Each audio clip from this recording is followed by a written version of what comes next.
Propaganda, vigilância, autoritarismo. O governo cada vez mais perto de controlar o seu pensamento.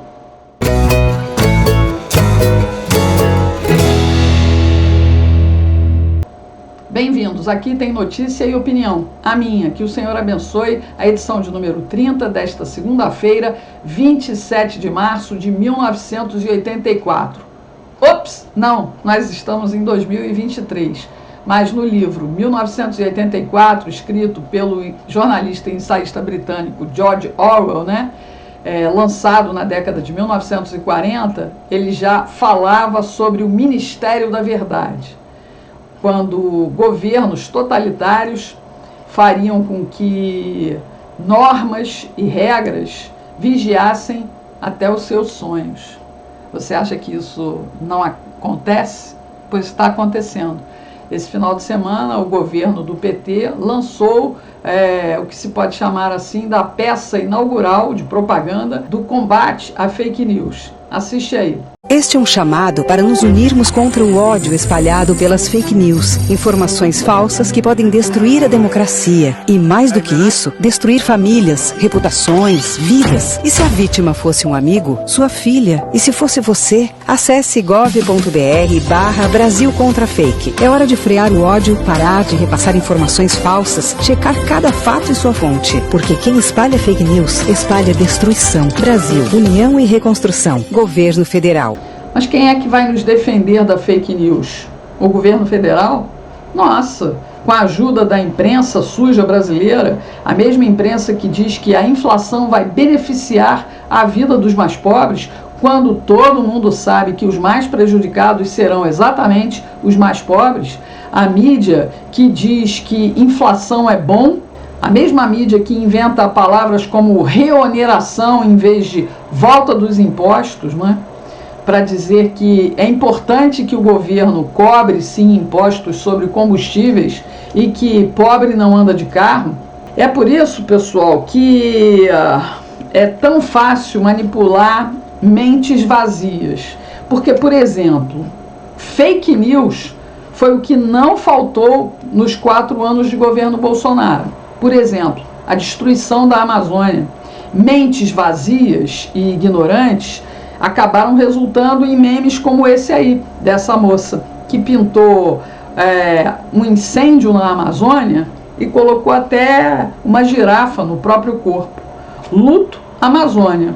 É esse tipo de gente que o Ministério da Verdade quer, gente que não pensa. Por isso hoje eu vim com essa camisa, em homenagem a essas pessoas que não tem nada na cabeça. Eu estou homenageando as zebras da Amazônia, os elefantes, as girafas, os leões e até os tigres. O gatinho aqui fica por minha conta. Olha só, eu vou dizer aqui, esse meme é antigo, mas isso rodou o mundo, justamente facilitando a narrativa esquerdista de que o governo do Bolsonaro não combatia incêndios nem a destruição da Amazônia. E os números não mentem, porque já neste governo, em 2023, os índices de desmatamento na Amazônia aumentaram. Esse pessoal contribui muito com a disseminação da verdade que o governo do sindicalista de elite quer passar. Mas a gente vai acreditar nisso até quando? A gente tem que discutir sim tudo, a gente tem que ouvir, a gente tem que buscar, a gente tem que ler, inclusive para dizer, o Jornal Nacional está mentindo, o Jornal Globo está mentindo, a Folha de São Paulo está mentindo, o Estadão está mentindo. A gente tem que questionar tudo, porque quando a gente vê vídeos, a gente ouve, a gente lê documentos, a gente está sabendo que alguma coisa está errada. E esse tipo de influencer, pessoal, faz muito sucesso no país do Ministério da Verdade, Eles gostam desse tipo de gente que vende mentiras lá para fora. E quando a gente mostra realidade, eles não gostam, principalmente quando se questiona. Será que esse Ministério da Verdade fala mesmo a verdade? Porque para Rosângela Moro é difícil de acreditar. Olha só essa manchete. Rosângela Moro desafia governo a condenar mentira do sindicalista de elite sobre, abre aspas, armação. Deputada é casada com um senador rival de Lula e era um dos alvos de plano de facção para matar autoridades. Inspirada pela iniciativa do Palácio do Planalto em combater desinformação que fomenta discursos de ódio no país, na campanha Brasil contra Fake, a deputada federal Rosângela Moro desafiou a ferramenta lançada neste fim de semana pela Presidência da República a desmentir o próprio chefe do Palácio do Planalto sobre a Operação Sequaz. Sem provas, o sindicalista de elite resumiu a uma, abre aspas, armação, a ação que uniu órgãos de segurança e do judiciário contra um plano da facção PCC para matar autoridades e acusou o esposo da deputada, o senador Sérgio Moro, de forjar a operação que visava preservar a família do parlamentar e a vida do promotor de justiça paulista Lincoln Gaquia. Inclusive, a gente já comentou aqui, na lista estariam também o vice-presidente da República e alguns políticos e funcionários públicos de segurança do estado de São Paulo, provocando o governo para uma reação contra a fake news dita pelo sindicalista de elite. A deputada selecionou o trecho justamente que diz no comercial, né? Abre aspas, hora de frear o ódio, parar de repassar informações falsas, porque quem espalha fake news espalha destruição. Pois é, casa de ferreiro, espeto de pau, né, sindicalista de elite? Eu quero até lembrar, né, pessoal, o Ministério, por enquanto, vai cuidar apenas de fazer valer as ideias do que eles acham que precisa ser divulgado e difundido no Brasil. Tudo que eles quiserem que você engula, sem questionar. Vai vir através do Jornal Nacional, dos noticiários da CNN, da Globo News, da Folha, do Estadão, do Jornal Globo, enfim, dos meios de comunicação institucionalizados, daqueles que você pode confiar com toda certeza. Põe a sua mão no fogo de que a notícia é verdadeira. Mas o melhor mesmo, pessoal, a gente buscar empresas de comunicação que são praticamente independentes, que não recebem dinheiro do governo federal em propaganda, nem de governos estaduais. Tipo a Revista Oeste, a Gazeta do Povo, jornalistas independentes com o compromisso de trazer realmente fatos que possam ser comprovados. Eu tenho uma preocupação muito grande, inclusive no meu próprio WhatsApp. Quando eu recebo qualquer coisa que eu sei, né, que é fake news, eu devolvo para a pessoa e digo, olha, fique atento, não divulgue, não compartilhe, porque isso é fake news. Vou dar um exemplo aqui. Eu recebi um vídeo, ontem ou antes de ontem, de um homem bem gordo, barrigudo, moreno, com os cabelos meio grisalhos, e o vídeo dizia que era o ministro da Justiça dançando, rebolando a bunda. E eu devolvi para a pessoa e disse, olha, esse sujeito não é o Flávio Dino, então não compartilhe, porque isso não é verdade, né? Então a gente tem que ter cuidado, sim, a gente tem que ter um mínimo de noção, a gente tem que procurar saber quem é, quem não é, para você acabar evitando espalhar mentira. Então a gente precisa ter, no mínimo, discernimento. Agora, vamos combinar, né? Quem é que vai dizer para nós o que é verdade e o que é mentira? A imprensa brasileira? Eu não creio na imprensa brasileira. O propósito desse Ministério da Verdade aí não é fazer com que as pessoas só compartilhem o que é fato verdadeiro. O que eles querem, na verdade, é simplesmente colocar a gente no rebanho, para que o nosso pensamento não seja divergente.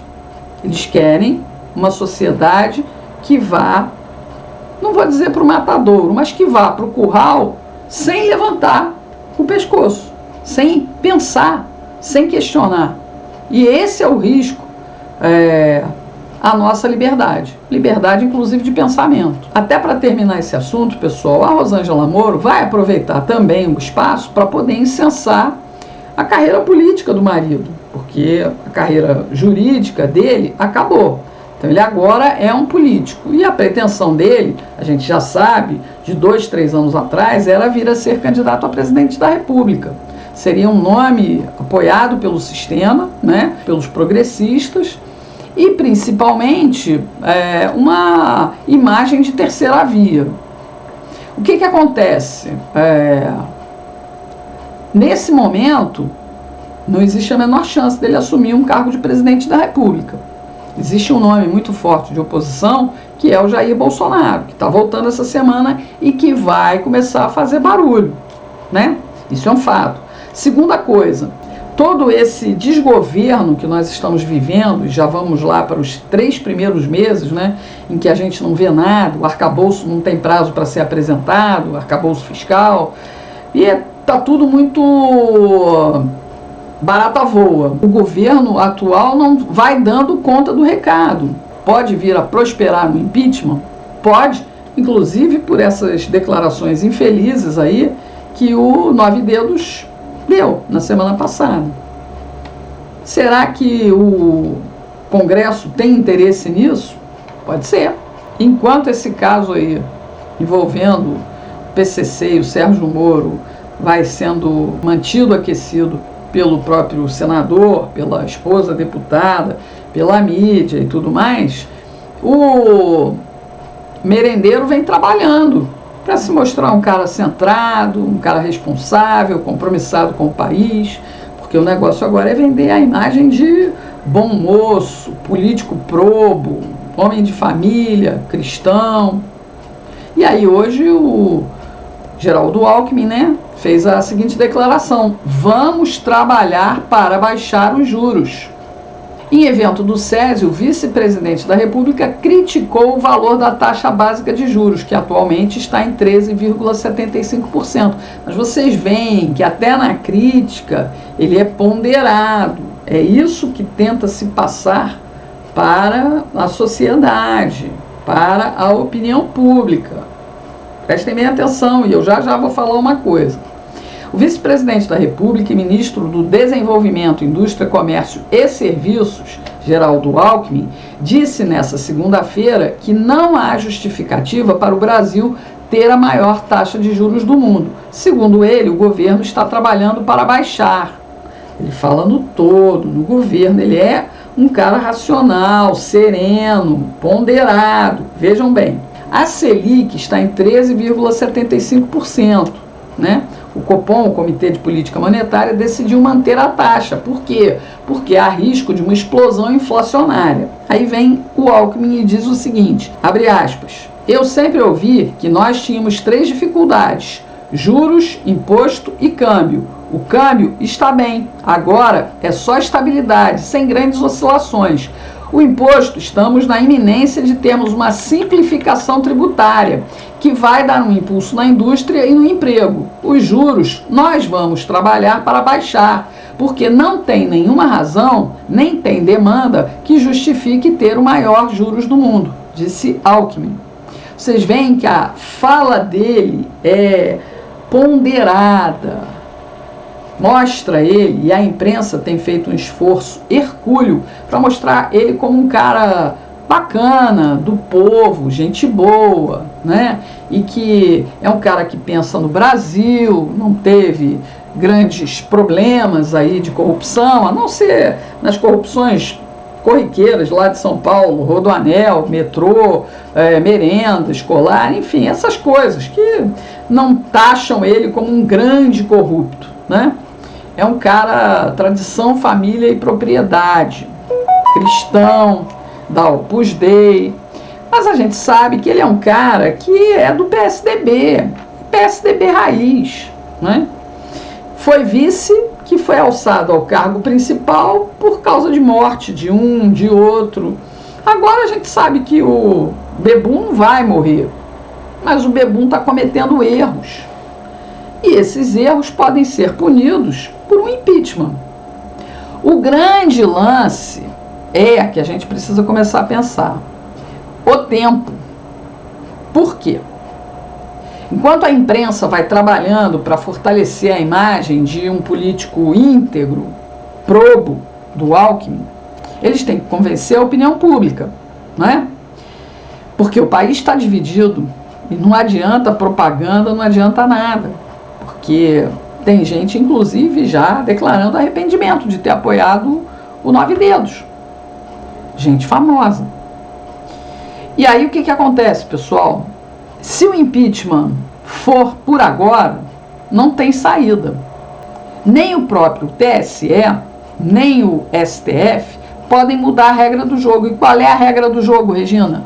A regra do jogo é que antes de terminar o segundo ano de governo, se houver impeachment, é necessário uma nova eleição. Vocês estão entendendo? Só quem poderia mudar isso seria o Congresso Nacional, com a anuência, dar um impeachment, e aí vai um Lewandowski da vida lá, como fez com a Dilma Rousseff, né? E que permitiu que ela fosse candidata no ano seguinte. Vocês lembram disso, né? Ele deu uma canetada junto com o Renan Calheiros e permitiu que ela fosse cassada, empichada, mas não tivesse os direitos políticos retirados. Então ela se candidatou a senadora por Minas Gerais. Graças a Deus perdeu, né? Mas o que eles estão planejando? É de uma forma ou de outra dizer, já mostrar de agora, porque o impeachment do Nove Dedos, pessoal, pode esperar, vai acontecer. Eles só têm que controlar o tempo. Se eles esperam 2 anos e ver o Brasil virar uma terra arrasada, ou se faz agora. E agora, qual seria a saída? Esses meus dedinhos aqui são aspas. Colocar lá o Alckmin como um pacificador, como um cara pronto para governar o país, PSDB, recebendo de volta aquilo que o PT tirou dele em 2010, elegendo a Dilma. Vocês estão entendendo? O jogo é muito, assim, bem trabalhado, e a gente que não quer Geraldo Alckmin nem Lula, a gente tem que ficar atento. O Alckmin está lá, bem quietinho e tal, esperando o momento certo. Mas para esse momento certo acontecer, é preciso ter, na opinião pública, né, a prevalência de que ele é o cara certo no lugar certo, na oportunidade que aparecer. Vocês estão entendendo?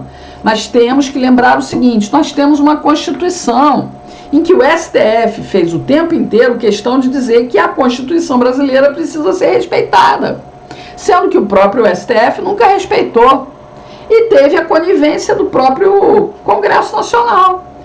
O que a gente pode fazer, Regina? Nós precisamos ficar acompanhando o trabalho do Congresso Nacional, de deputados e senadores, porque se isso acontecer nesses 2 primeiros anos, nós devemos exigir eleições diretas de novo para presidente. É isso que é preciso entender. Isso aqui não é uma teoria da conspiração, isso aqui não é uma invenção, isso aqui é o que está na lei. E o que a gente quer é o cumprimento da lei. Por falar em fora da lei, pessoal, as coisas estão pegando fogo aqui no Ceará, né? Aquela lista que eu li até na sexta-feira de gastos do PCC aqui no Ceará, com advogados, com prefeitos, com deputados, enfim, o negócio está pegando fogo aqui.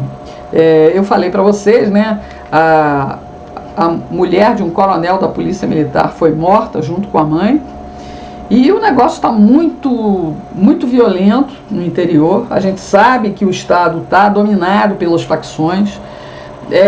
A imprensa sempre noticiou aqui, o Ceará tem 1.444 áreas dominadas por facções.